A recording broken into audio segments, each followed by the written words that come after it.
àwa náà ò fẹ́ kí Muideen ṣẹ̀wọ̀n ṣùgbọ́n àwọn àfáà ẹ̀ àwọn ló tì í débi tó dé dúró lónìí ọ̀pọ̀lọpọ̀ yín lẹ mọ̀ ibi tọ́rọ̀ Muideen dé dúró ṣùgbọ́n mo fẹ́ sọ fún yín nǹkan tó ń ṣẹlẹ̀ lọ́wọ́lọ́wọ́ báyìí ọ̀rọ̀ Muideen ti padà délé ẹjọ́ tẹ́ ẹ bá gbàgbé ní September la jáde pẹ̀lú ìyá mi Ìyálájé tí wọ́n ní kí Muideen kó jáde kó túbá gẹ́gẹ́ bí Ìbùkún ṣe sọ wípé òun fẹ́ kó fọ òun mọ́ torí ọjọ́ iwájú kí ló dé fà tí Ìbùkún fi gbé ìgbésẹ̀ yẹn ṣẹ́rí ìgbà tí ọ̀rọ̀ Muideen lọ lọ́wọ́ àwọn àfáà Muideen wọ́n lọ sí registry ẹ̀gbẹ́ mo sọ́nà gba yẹn pé wọ́n ti lọ registry wọ́n wá ní àwọn nídìí duplicate tàbí kí n sọ pé yàtọ̀ copy marriage certificate Muideen àti Ìbùkún àwọn èèyàn wá ní Muideen ò tẹ̀lé wọn wá Ìbùkún ò tẹ̀lé wọn wá àwọn kan ní bàbá ìyàwó báwo ni tí wọ́n ṣe jẹ́ ìyẹn àfáà tó lọ àwọn èèyàn wá ní àwọn ò ní fún wọn ní copy marriage certificate yẹn àwa wálé wọ́n wá sọ fún Muideen pé àwọn lọ sí registry òun fáwọn ní marriage certificate o copy marriage certificate so Muideen wá fúnra ẹ̀ lọ but unfortunately for him kò bá head of that department wọn ni kò padà wá so Ìbùkún wá gbọ́ and tó bá dé di pé wọ́n lọ béèrè fún copy marriage certificate bẹ́ẹ̀ yẹn nǹkan tó túmọ̀ sí ni pé wọ́n fẹ́ kí Muideen kó já Ìbùkún sílẹ̀ Ìbùkún wá sọ pé òun ò ní problem tí Muideen bá ní òun ò sí mọ́ ṣùgbọ́n orúkọ tó bàjẹ́ ńkọ́ báwo ni ó ṣe máa rọ́kọ lọ́jọ́ iwájú then irú ìtàn wo ni òun fẹ́ fi sílẹ̀ dáwọn mọ́ wá ní òun mọ̀ pé irọ́ ni Muideen pamọ́ òun ṣùgbọ́n Muideen o kò possible kó wá balẹ̀ ayé òun jẹ́ kí wọ́n wá máa yan fandafanda kiri ìlú torí tó bá gbọ́ àlọ́ òní gbọ́ àbọ̀ jọ láàrin mi àtẹ àjọ mọ̀ pé irọ́ ni gbogbo nǹkan tó sọ irọ́ ló pamọ́ mi jáde kò fọ̀ mí mọ́ tó bá tiẹ̀ fẹ́ mi fi mi sílẹ̀ tàbí táwọn afẹ́ bá ní kó má fẹ́ mi mọ́ mi ní problem ṣùgbọ́n jáde kó fọ̀ mí mọ́ Muideen bá ní rárá pé òun ráyè làwọn afẹ́ náà bá ní kò ní jáde làwọn afẹ́ náà bá bẹ̀rẹ̀ sí fi Ìbùkún ṣẹlẹ́yà òun ló fa ìgbésẹ̀ September tí Ìbùkún fi gbé pé Muideen tó bá ti jáde màá lọ ilé ẹjọ́ o reason ni pé ńgbà yẹn ìyá mi Ìyálájé courtroom wọ́n fi ọ̀rọ̀ yẹn tó àwọn lọ́ọ̀yà kan létí pé kí ni Ìbùkún lè ṣe lọ́yìn wá sọ pé kí Ìbùkún kọ́kọ́ pe Muideen kan ṣèyànjú ẹ̀ ní tòbínú bí pé kó jí Muideen jáde kó sọ̀rọ̀ lórí social media tó ti ba Ìbùkún jẹ́ pé irọ́ lòun pa gbogbo wọn tó ń sọ fún nípa Ìbùkún o ìyẹn ní ọ̀rọ̀ September yẹn so ńgbà tí kò dẹ̀ ṣe ni Ìbùkún fi gba ni lọ́ọ̀yà tí Ìbùkún gbà wá kọ lẹ́tà yẹn with the help of ilé ẹjọ́ láti pẹ̀lú àṣẹ ilé ẹjọ́ pé kí àwọn òṣìṣẹ́ ilé ẹjọ́ kí wọ́n lọ fún Muideen ní lẹ́tà yẹn pé kó wá sórí social media wá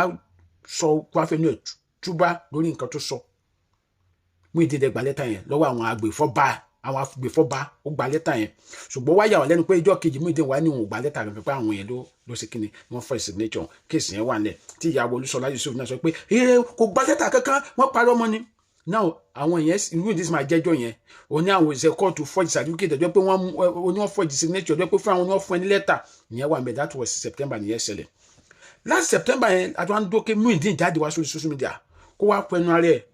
withdraw gbogbo nǹkan tó sọ nípa ìyàwó ẹ̀ nípa Ìbùkún títí dá November yìí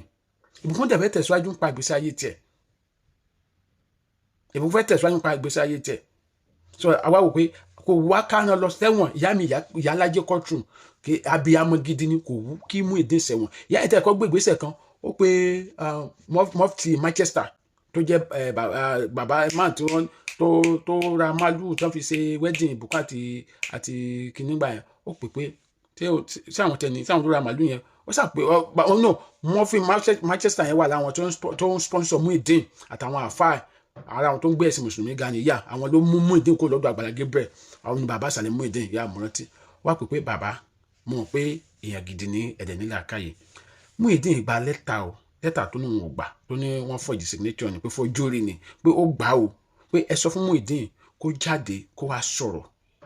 kò sẹ́ni tó fẹ́ kó ṣẹ̀wọ̀n báyìí wá ní òun ti pé òun ti tẹ̀ nínú pé ṣùgbọ́n Muideen sọ pé òun ò gbà lẹ́tà kankan èmi ò pé Muideen tó lè máa parọ́ kó tó máa tan àwọn tó sún wọn àwọn tó ń fún lóúnjẹ jẹ bẹ́ẹ̀ yẹn pé òun ò gbà lẹ́tà pé àwọn òṣìṣẹ́ kóòtù yẹn wọ́n forge signature ni pé òun ò gbà lẹ́tà lọ́wọ́ wọn kì í ṣe other person tó wá fún lẹ́tà o àwọn agbèfọ́ba kóòtù ló wá fún lẹ́tà o tó ní wọ́n forge signature yẹn ni o so ìyẹn àwọn yẹn sì sọ pé ó máa tún ẹjọ́ ó máa rojọ́ o lórí ìyẹn o pé signature táwọn forge yẹn àwọn sì jọ máa rò yẹn ní court nígbà tí mufti Manchester dé sọ pé òun ti tẹnu pé sọ pé òun gba ìwé ẹjọ́ ìyẹn ní ìyá alájẹ ní ẹ̀dá ẹ fi sílẹ̀ ńgbà yẹn kò sí wàhálà ìyẹn láti September yẹn láti wá wò ó nígbò pé bẹ́yà padà come back to his senses pé ẹ má bínú o ìgbà kan wọ́n lókun ìbùkún má bínú o gbogbo ayé irọ́ ni òun pa mọ́ ìbùkún àti Àgbàlá Gabriel o àgbọ̀n kankan títí di November yìí so gbà tó wá da last 2 weeks làwọn gbé ṣé àwọn àfáà ń lo nǹkan lóòótọ́ ni ṣé wọ́n ń sa tíra tiwa ni ṣé wọ́n dẹ̀ máa ba ayé ọmọ ìjẹ́ ìbùkún tó dẹ̀ ní lọ́kọ bẹ́ẹ̀ yẹn tí Muideen dẹ́yìn tán dẹ̀ ń wá ìyàwó fún Muideen ní kọ̀rọ̀ làwọn gbé no àgbà pé agbẹjọ́rò wà pé bàbá kí ló máa ṣẹlẹ̀ wá níbi tọ̀rọ̀ lè dé pé with the help of Ìyálájé ni ìyá mi sọ́ọ̀lì màmí ìyá mi ìyá gidi so wá ní àgbà táwọn Ìyálájé wá bá lọ́ọ̀yà yẹn sọ̀rọ̀ pé kí ló fẹ́ ṣẹlẹ̀ lẹ́yìn wá ní nǹkan tọ̀rọ̀ dé nsìn òfin méjì la lè fi gbé Muideen yádà civil tàbí criminal pé tó bá jẹ́ civil wọ́n kàn máa sọ fún pé kó lọ sí media kìíní sectors kó publish ẹ̀ síbẹ̀ pé irọ́ ló ń pamọ́ ìbùkún then ó dẹ̀ máa san owó àti kó máa sanwó ìtanràn àbí no ó dẹ̀ máa sanwó ìtanràn so ó ti tán pé tí wọ́n bá jẹ́ criminal wọ́n máa wá arrest ẹ̀ ni wọ́n ní sọ pé kó lọ sí lórí media so but wọ́n wá ní ìwọ ni ìbùkún fẹ́ mú bẹ́ẹ̀ ìbùkún méjì ló máa mọ́ àná má ṣe bẹ́ẹ̀ abiyamọ ìwọ náà má ṣe bẹ́ẹ̀ ẹ ti jọ sí pátápátá rẹ náà ojú tó bá mọ ara rí ìbọ̀dọ̀ sọ pé òun mọ ara rí mọ́ wọ́n á ní kó mú civil pé kókó bẹ̀rẹ̀ láti civil so wọ́n fi wá kọ lẹ́tà sí Muideen pé wọ́n fi wá kọ lẹ́tà sí ilé ẹjọ́ wọ́n ṣàgbé ọ̀rọ̀ yẹn lọ ilé ẹjọ́ wá kọ lẹ́tà sí Muideen wípé kó jáde kó lọ publish ẹ̀ wípé gbogbo nǹkan tó ń sọ fún nípa ìbùkún pé irọ́ ni so request wa nìyẹn kátà gbé lọ ilé ẹjọ́ nìyẹn pé a fẹ́ kí Muideen jáde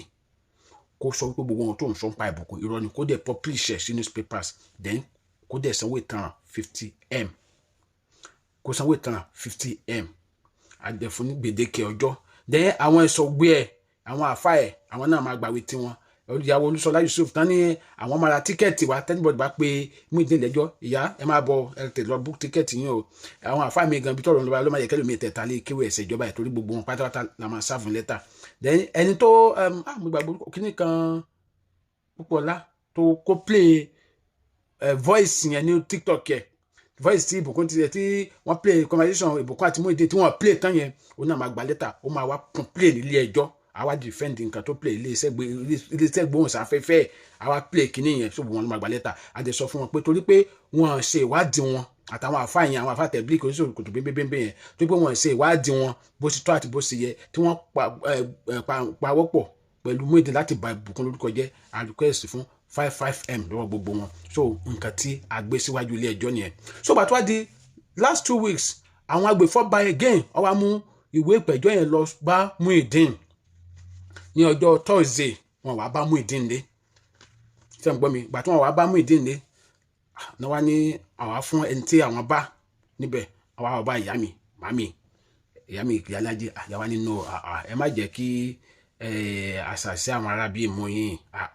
ṣé Muideen lápìlẹ̀ ẹjọ́ tẹni ta fún níwèé Muideen tí ló sọ pé nìyẹn ò fún níwèé náà bá ní ká padà lọ bàtọ́ sábà padà lọ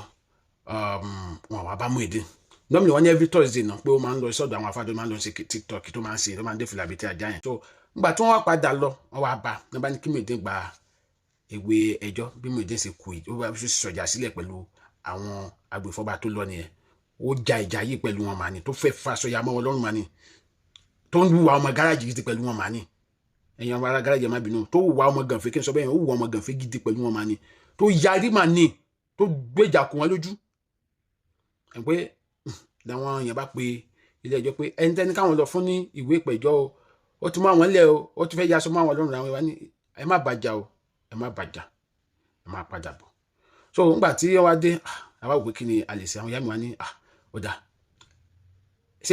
ṣé wàá máa kọ̀wé ẹjọ́ ni bá ṣe lọ padà lọ́lé ẹjọ́ náà wà lọ́gbà kọ́tọ̀dà ẹ jẹ́ mọ nǹkan tó wà ní kọ́tọ̀dà ẹ mọ̀ pé àṣẹ ló wà ní kọ́tọ̀dà èèyàn kí o lè ní option kankan lórí kọ́tọ̀dà ṣùgbọ́n still àwọn ìyá mi Ìyálájé tó wà wò wípé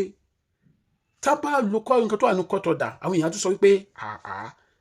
ẹ bá tiẹ̀ fún ní ọjọ́ díẹ̀ bí ó lè ronú padà. Wọ́n wá fún ní ọjọ́ díẹ̀ láti ìgbà yẹn, láti last week Thursday yẹn,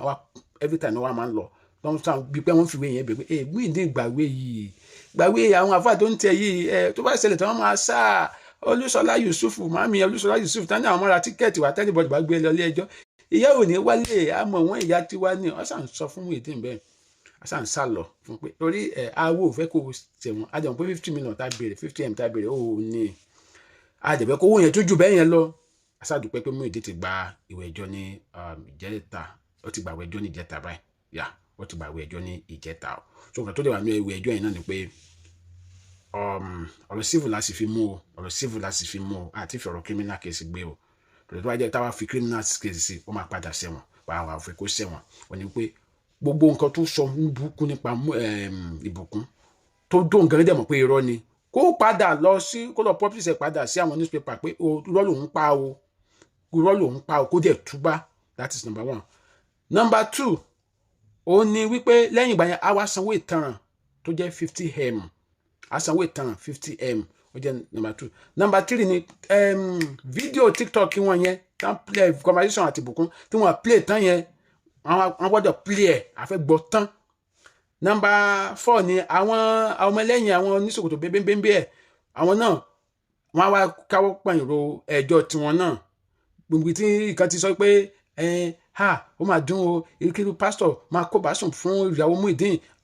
àwa sọ tẹnu ẹ̀ bí àwòjọ ẹ̀ ní pásítọ̀ ṣe ń kó bá sùn bá fún ìyàwó Muideen. Torí nǹkan sọ pé ẹ̀sọ́ ọ̀nà lẹ́sẹ̀ mú ni ṣe fún rẹ̀ ló la tán sílẹ̀ fún pásítọ̀. À á sọ lójú ẹ̀ bí alóòótọ́ ni pásítọ̀ yẹn bí ó wà bẹ́ẹ̀ gbà tó láì tán yẹn àwa sọ so pẹ̀lú ẹ̀rí kó dẹ̀ kó 50M ẹ̀dá ni mo sọ pé àfáà mi máa talé kéwé mi tọ̀rọ̀ ń lọ yìí ṣe èmi á sá kàbàkàbà níbi tọ̀rọ̀ ń lọ yìí. So ibi tọ̀rọ̀ Muideen dé dúró nìyẹn. So ẹjọ́ ti wà ní ilé ẹjọ́ báyìí, ẹjọ́ ti wà ní ilé ẹjọ́. So àjẹtì fún ní gbèǹdéke ìgbà tí ó fi gbọ́dọ̀ gbé àwọn ìgbésẹ̀ yẹn. So tí àwọn kẹta wá là kalẹ̀ yẹn tí ilé ẹjọ́ là kalẹ̀ yẹn tí ò bá ti wá ṣe ni wọ́n á sì wá fi ọ̀rọ̀ criminal gbé. Ṣé pé tí èèyàn bá tá máa ní kéèyàn sanwó ìtanràn tí ò san ẹ̀wọ̀n ni àdà kò sanwó ìtanràn yẹn tàbí kò fi ẹ̀wọ̀n dì ni. So bíbi tọ̀rọ̀ dé dúró nìyẹn o. So ẹ̀rí pa ní sùúrù tó láti September wọ November pé bíyá túbá àwọn tó ń tẹ̀lé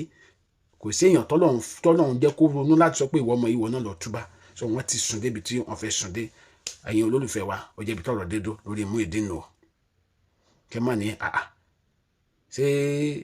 Muideen ti jẹ lọ ní àtàwọn àfáì wọn à jẹ lọ o wọn à jẹ lọ o kò sí nǹkan tó sà tó ṣiṣẹ́ o. Àwọn kan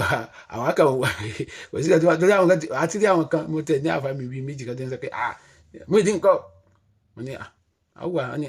àti sọ pé àwọn àfáà yìí ṣèyàn lásán ẹ lè fi orí bá agbárí mọ́ nítorí pé àwọn ò ti sálárì wo àgbà pé bá nomi nínú màkì pariwo ọ̀rọ̀ tó wà nílẹ̀. So ibi tọ́rọ̀ dé dúró nìyẹn. Adọ́madé lórúkọ mi, ẹ bá mi share fídíò yìí, ibi tọ́rọ̀ tó ń lọ màá jẹ́ kẹ́ ẹ mọ̀ later.